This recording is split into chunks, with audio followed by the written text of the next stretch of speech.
நமச்சிவாய சிவாய நம. அனைத்து தமிழ் உள்ளங்களுக்கும் கனிவான வணக்கங்கள். 12 மாதங்களை கொண்ட தமிழ் ஆண்டின் 2ஆம் மாதம்தான் வைகாசி மாதம். வைகாசி மாதத்தில் சூரியன் ரிஷபராசியில் பயணம் செய்வதால் ரிஷப மாதம் என்று அழைக்கப்படுகிறது.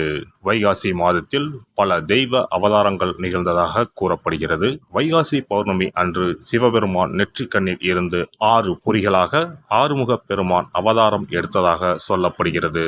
6 தீப்பொறிகளும் 6 குழந்தைகளாக மாறி கார்த்திகை பெண்கள் கை தவழ்ந்த மாதமாக கருதப்படுகிறது.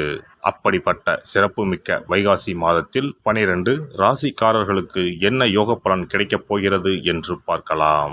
இம்மாத கிரகநிலை என பார்த்தால் மேசராசியில் புதன் பகவானும் சுக்கிர பகவானும் இணைந்துள்ளனர். ரிஷபராசியில் சூரிய பகவானும் குரு பகவானும் உள்ளனர். கன்னி ராசியில் கேது பகவானும், கும்பராசியில் சனி பகவானும், மீன ராசியில் செவ்வாய் பகவானுடன் ராகு பகவானும் உள்ளனர். சந்திர பகவான் கடகத்தில் ஆட்சி பலத்தோடு அமர்ந்திருக்க இந்த வைகாசி மாதம் துவங்குகிறது. இம்மாத கிரக பெயர்ச்சி என எடுத்துக்கொண்டால் வைகாசி மாதம் 6ஆம் தேதி, அதாவது மே மாதம் 19ஆம் தேதி அன்று சுக்கிர பகவான் ரிஷபராசியில் பெயர்ச்சியாகி ஆட்சி பலத்துடன் வலிமையாக இருக்கப் போகிறார். அதே போல வைகாசி மாதம் 18ஆம் தேதி, அதாவது மே மாதம் 31ஆம் தேதி புதன் பகவான் பெயர்ச்சியானது மேசத்தில் இருந்து ரிஷபத்திற்கு ஆகிறது. செவ்வாய் பகவான் வைகாசி மாதம் 19ஆம் தேதி, அதாவது ஜூன் மாதம் 1ஆம் தேதி மேச ராசியில் இடப்பெயர்ச்சி அடைந்து ஆட்சி பலத்துடன் வலிமையாக அமர்ந்து நற்பலன்களை அளிக்க உள்ளார். இந்த கிரக அமைப்பினால் உங்கள் வாழ்வில் ஏற்படக்கூடிய சுப மற்றும் அசுப பலன்கள் என்ன என்பதனையும், அசுப பலன் ஏற்படுமாயின் ராசிக்காரர்கள் செய்ய வேண்டிய பரிகாரம் என்ன, வழிபட வேண்டிய தெய்வம், வழிபடும் முறை என்ன என்பதனை பற்றி விரிவாக காண்போம். பிறக்கப் போகும் இம்மாதம் உங்கள் வாழ்வில் வளமும் நலமும் செல்வ செழிப்பும் பெற்று வாழ்வின் உயரிய நிலையை அடைய எல்லாம் வல்ல எம்பெருமானை வேண்டி விரும்பி கேட்டுக்கொள்கிறேன். எல்லோராலையும் நேசிக்கக்கூடியவராக இருக்கும் கடகராசி அன்பர்களே, கொஞ்சம் பதற்றத்தை குறைத்துக் கொள்வது நல்லது. இந்த மாதம் முன்பு தடைப்பட்ட காரியங்கள் எவ்வித இடையூறுமின்றி நடந்து முடியும். வெளியூர் பயணங்கள் உண்டாகும். அதனால் நன்மையும் ஏற்படும். நண்பர்கள் பல விதங்களிலும் ஆதரவாக இருப்பார்கள். மனத்தெளிவு உண்டாகும். ஆக்கப்பூர்வமான யோசனைகள் தோன்றும்.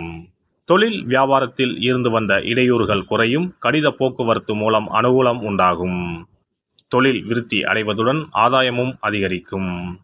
உத்தியோகத்தில் இருப்பவர்கள் திருப்தியாக உணர்வார்கள். பணவரத்து இருக்கும். சக ஊழியர்களின் உதவியும் கிடைக்கும். சூரியனின் சஞ்சாரத்தால் கணவன் மனைவிக்கு இடையே மகிழ்ச்சி நீடிக்கும். பிள்ளைகள் நீங்கள் சொல்வதை கேட்டு நடப்பார்கள். அவர்களுக்கு தேவையானவற்றை வாங்கி கொடுத்து மகிழ்வீர்கள். பெண்களை பொறுத்தவரை தடைப்பட்ட காரியங்கள் சாதகமாக நடந்து முடியும். மனத்தெளிவு உண்டாகும். பணவரத்து இருக்கும். கலைத்துறையினருக்கு அனைத்து விதமான நிலைகளிலும் நன்மைகளை பெறுவீர்கள். எதிர்பார்த்திருந்த வாய்ப்புகள் வந்து சேரும். அரசியலில் உள்ளவர்களுக்கு கொடுத்த வாக்கை காப்பாற்றுவீர்கள். நண்பர்கள் மூலம் எதிர்பார்த்த உதவி கிடைக்கும். மற்றவர்களால் கைவிடப்பட்ட காரியத்தை செய்து முடிப்பீர்கள். அரசாங்கம் மூலம் நடக்க வேண்டிய காரியங்கள் அனுகூலமாக நடந்து முடியும். மாணவர்களுக்கு திறமை வெளிப்படும். சக மாணவர்கள் ஆதரவாக இருப்பார்கள். கல்வியில் ஆர்வம் அதிகரிக்கும். நட்சத்திர பலன்கள். புனர்பூசம் 4ஆம் பாதம். இந்த மாதம் காரிய அனுகூலம் உண்டாகும். மனக்குழப்பம் நீங்கி தெளிவு ஏற்படும். எதையும் ஆராய்ந்து அதன் பிறகே அதில் ஈடுபடும் மனநிலை உண்டாகும். ஆன்மீக பணிகளில் நாட்டம் அதிகரிக்கும். பணவரத்து எதிர்பார்த்தபடி இருக்கும். காரிய அனுகூலம் உண்டாகும். மனோதைரியம் அதிகரிக்கும். வீடு வாகனங்கள் தொடர்பான செலவு ஏற்படும். தொழில் வியாபாரம் தொடர்பான காரியங்களில் சாதகமான பலன் கிடைக்கும். பூசம் நட்சத்திரம். இந்த மாதம் புதிய வாடிக்கையாளர்கள் கிடைப்பார்கள். லாபம் கூடும். பாக்கிகள் வசூலாகும். உத்தியோகத்தில் இருப்பவர்கள் அலுவலக பணிகளால் டென்ஷன் அடைவார்கள். எதிர்பார்த்தபடி சக ஊழியர்களால் உதவிகள் கிடைக்கும். கட்டிடக்கலை சார்ந்த தொழில் செய்பவர்களுக்கு நன்மை கிடைக்கும். உடலை பற்றி தவறான எண்ணங்கள் தோன்றி மறையும். குடும்பத்தில் நல்ல சந்தோஷ தருணங்கள் ஏற்படும். ஆயுள்யம் நட்சத்திரம். இந்த மாதம் சுபகாரியங்கள் கைகூடி வரும். விலகி நின்ற உறவுகளும் உரிய நேரத்தில் கை கொடுப்பார்கள். புதிய வீட்டிற்கு செல்வது பற்றி முடிவெடுப்பீர்கள். கணவன் மனைவிக்குள் இருந்த மனக்கசப்புகள் நீங்கி உற்சாகம் பிறக்கும். குடும்பத்தில் மகிழ்ச்சி நிலவும். இடையிடையே சிறு சிறு சலனங்கள் ஏற்பட்டு மறையும். வெள்ளிக்கிழமை தோறும் அபிராமி அந்தாதி சொல்லி அம்மனை வழிபட்டால் பாவம் நீங்கி பிரகாசமான எதிர்காலம் அமையும். பஞ்சமுக விளக்கு ஏற்றுவது சிறந்தது. சிறப்பு தொகுப்பு. இனி வரவே வராது என நினைத்த பணம் திரும்பி வருவதற்கு இதை மட்டும் செய்தால் போதும்.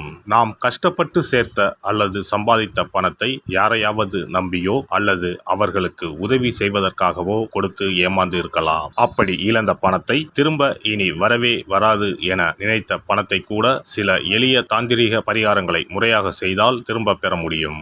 இழந்த சொத்து, இழந்த பணம் மற்றும் நகை ஆகியவற்றை திரும்ப வீடு தேடி வர வைப்பதற்கான எளிய பரிகார முறைகள் பற்றி இங்கே தெரிந்து கொள்வோம். இந்த 2 முறைகளில் எந்த முறை நமக்கு எளிமையானதோ அதை செய்து பயன்பெறலாம். வாங்கிய பணத்தை திருப்பி கொடுக்க முடியாமல் கடன் தொல்லையால் அவதிப்படுபவரை போல் பணத்தை கொடுத்துவிட்டு அதை திரும்பி வாங்க முடியாமல் தவிப்பவர்கள் அதிகம் இருக்கத்தான் செய்கிறார்கள். யாராவது அவசரம் என பண உதவி கேட்கும்போது நட்பின் அடிப்படையிலோ அல்லது இருக்கப்பட்ட சிலர் பணம் கொடுத்திருப்பார்கள். ஆனால் பணம் வாங்கிய நபரோ அந்த பணத்தை திருப்பி தராமல் இழுத்தடிக்கலாம். பணம் தர வேண்டிய நபருக்கு சூழ்நிலை காரணமாக பணம் வராமல் உங்களுக்கு திருப்பி தர முடியாமல் இருக்கலாம். அல்லது அந்த நபர் பணத்தை திருப்பி தரும் எண்ணமே இல்லாமல் இருக்கலாம். நீங்களும் பல முறை பணத்தை கேட்டு சலித்துவிட்டு இனி அந்த பணம் நமக்கு வரவே வராது என நினைத்து பணத்தை திருப்பி வாங்குவதற்கான முயற்சியை கூட கைவிட்டிருக்கலாம். இப்படி கொடுத்த பணம் திரும்பி வரவே வராது என நினைத்த பணத்தை உங்களிடம் பணம் வாங்கிய நபரே மனம் மாறி அவராக வந்து உங்களிடம் திருப்பி தருவதற்கு சில எளிய முறைகளை வீட்டிலேயே செய்தால் போதும். பரிகாரம் 1. கற்பூரம் ஒன்றை ஏற்றி அது எரியும் சுடரின் மீது இரும்பு கலந்த ஏதாவது ஒரு தட்டினை காட்ட வேண்டும். இப்படி காட்டும்போது அந்த தட்டில் கரி படலம் ஒன்று உருவாகும். இந்த கரியை உங்களின் வலதுபுற நடுவிரலில் எடுத்து ஒரு தெளிவான வெள்ளை காகிதத்தில் உங்களுக்கு பணம் கொடுக்க வேண்டிய நபரின் பெயரை எழுதி கொள்ளுங்கள். பிறகு அந்த பேப்பரை சிறியதாக மடித்து உள்ளங்கையில் வைத்துக்கொண்டு உங்களுக்கு பணம் கொடுக்க வேண்டிய அந்த நபரின் முகத்தை மனதில் நினைத்து கொண்டு அவர் உங்களுக்கு பணம் கொடுத்து விட்டதாகவும் உங்களுக்கு வரவேண்டிய பணம் அனைத்தும் வந்துவிட்டதாகவும் நினைத்து கொள்ளுங்கள். அந்த நபரின் பெயர் எழுதிய காகிதத்தை வீட்டின் பூஜை அறையில் வைத்து விடுங்கள். பிறகு அதை ஆற்றில் போட்டு விடலாம். பரிகாரம் 2. ஒரு சிறிய கிண்ணத்தில் மஞ்சளை தண்ணீர் கரைத்து எடுத்துக்கொள்ளுங்கள். ஒரு குச்சியால் அந்த மஞ்சளை தொட்டு வெள்ளை காகிதத்தில் பணம் தர வேண்டிய நபரின் பெயரை எழுதி கொள்ளுங்கள். ஓம் ஸ்ரீ கார்த்த வீர்யாஜுனாய நமக என்ற மந்திரத்தை 27 முறை சொல்லி பணம் கொடுக்க வேண்டிய நபர் உங்களுக்கு தர வேண்டிய பணம் அனைத்தையும் கொடுத்து விட்டதாக நினைத்து வேண்டிக் கொண்டு அந்த காகிதத்தை சுற்றி வெள்ளை நூலால் கட்டிவிட வேண்டும். பிறகு அந்த காகிதத்தை ஆற்றிலோ கடலிலோ போட்டுவிட வேண்டும். இந்த 2 முறைகளில் யாருக்கு எது வசதியோ அந்த முறையில் பரிகாரத்தை செய்யலாம். ஏதாவது ஒரு முறையை பின்பற்றினால் போதும். 2 முறைகளிலும் செய்ய வேண்டியது கிடையாது. இந்த பரிகாரத்தை தெற்கு நோக்கி அமர்ந்து செய்ய வேண்டும். இந்த பரிகாரத்தை நம்பிக்கையுடன் தொடர்ந்து செய்து வந்தால் கண்டிப்பாக வராது என நினைத்த பணம் விரைவில் உங்களின் வீடு தேடி வரும்.